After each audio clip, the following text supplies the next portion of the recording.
Hi guys, welcome back to the random reader YouTube channel. நம்ம இன்றைக்கி பார்க்க போகிற கதை த கன்னிங் ஃப்ரூட் பை சுதாமூர்த்தி. உடன்கா ஒரு எக்ஸ்போர்ட்டராம். அவருக்கு நார்த் இந்தியாவில் ரொம்ப பெரிய பிஸ்னஸ் இருந்துச்சாம். அவர் பிஸ்னஸ் பண்ணுறப்போ நிறைய நாடு ட்ராவல் பண்ணியிருக்காராம்.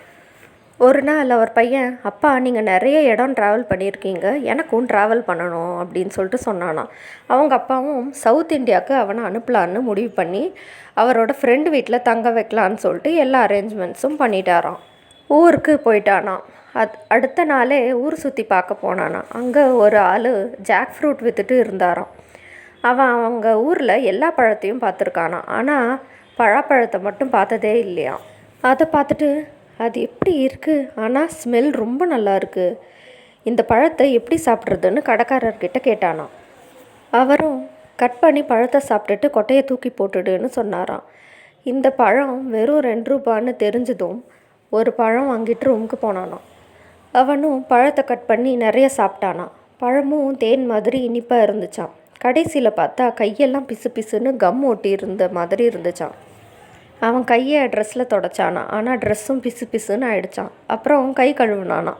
இருந்தாலும் கம் அப்படியே தான் இருந்துச்சான். கோவத்தில் தலையில் அடிச்சுக்கிட்டானா. தலையிலையும் கம் ஒட்டிக்கிச்சான். முகம் ஃபுல்லாக கம் ஒட்டிக்கிச்சான்.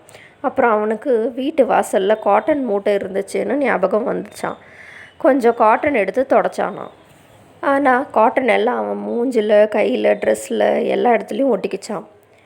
அதை துடைக்க இன்னும் காட்டன் யூஸ் பண்ணானாம். எவ்வளோ காட்டன் யூஸ் பண்ணாலும் எல்லாம் அவன் மேலே ஒட்டிக்கிச்சான். அவனுக்கு ரொம்ப அசிங்கமாக போயிருச்சான். தோட்டத்தில் ஒரு பானையில் சுடு தண்ணி வச்சுருந்தாங்களாம். அது அவனுக்கு ஞாபகம் வந்துச்சான். சரி, சுடு தண்ணியில் கழுவிடலாம்னு அங்கே போனானாம். அப்போ நைட் ஆகிடுச்சான்.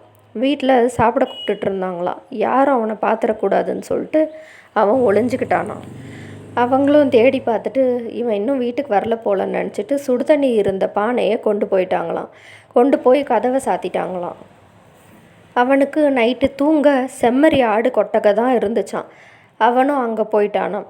அவனும் பார்க்க ஆடு மாதிரியே இருந்தானான். நைட்டு திருடனுங்க திருட வந்தாங்களாம். அவங்க இவனை பார்த்து இந்த ஆடு ரொம்ப பெருசாக இருக்கேன்னு சொல்லிட்டு தூக்கிட்டு போயிட்டாங்களாம். அவனும் பயத்தில் சத்தமே போடலையாம். டவுனுக்கு வெளியே போன உடனே அவனை கீழே இறக்கி வச்சாங்களாம். அவனை நல்லா தெளிவாக பார்த்தாங்களாம். அப்போ பார்த்துட்டு பேயின்னு சொல்லிட்டு பயந்து ஓடிட்டாங்களாம். இவன் ரோட்டில் இருந்தானா. அந்த பக்கமாக ஒரு பால்கார ஆண்டி வந்தாங்களாம். இவனை பார்த்து என்ன ஆச்சுன்னு கேட்டாங்களாம். அவனும் கதையை சொன்னானாம். அவங்க பயங்கரமாக சிரிக்க ஆரம்பிச்சிட்டாங்களாம். அப்புறம் காட்டனெல்லாம் எடுத்து விட்டுட்டு இருந்தாங்களாம். அப்போ அவங்க சொன்னாங்களாம், ஜாக் ஃப்ரூட்டை கட் பண்ணால் எண்ணெயை கையில் பூசிட்டு தான் கட் பண்ணணும், இல்லைனா அந்த கம்மு தண்ணி போட்டாலும் துணியில் தொடச்சாலும் என்ன பண்ணாலும் போகாது அப்படின்னு சொல்லிட்டு சொன்னாங்களாம். அப்புறம் கொஞ்ச நாள் கழித்து அவனும் ஊருக்கு வந்துட்டானாம். அவங்க அப்பா அவன்கிட்ட, நீ அங்கே என்ன பார்த்த, என்ன கற்றுக்கிட்டேன்னு கேட்டாராம். அதுக்கு அவன், அப்பா நான் நிறைய விஷயத்த பார்த்தேன், கற்றுக்கிட்டேன். ஆனால் அதில் ஒரு இம்பார்ட்டண்ட் விஷயம் என்னென்னா, இனிமேல் ஜென்மத்துக்கும் பழாப்பழத்தை சாப்பிடக்கூடாதுன்னு தெரிஞ்சுக்கிட்டேன். ஏன்னா அதுதான் ரொம்ப தந்திரமான பழம்னு சொன்னானாம். இந்த கதை பிடிச்சிருந்தா லைக் பண்ணுங்கள், ஷேர் பண்ணுங்கள். த ரேண்டம் ரீடர் யூடியூப் சேனலை சப்ஸ்கிரைப் பண்ணுங்கள். பக்கத்தில் இருக்க பெல் ஐக்கனையும் கிளிக் பண்ணிடுங்க. தேங்க்யூ.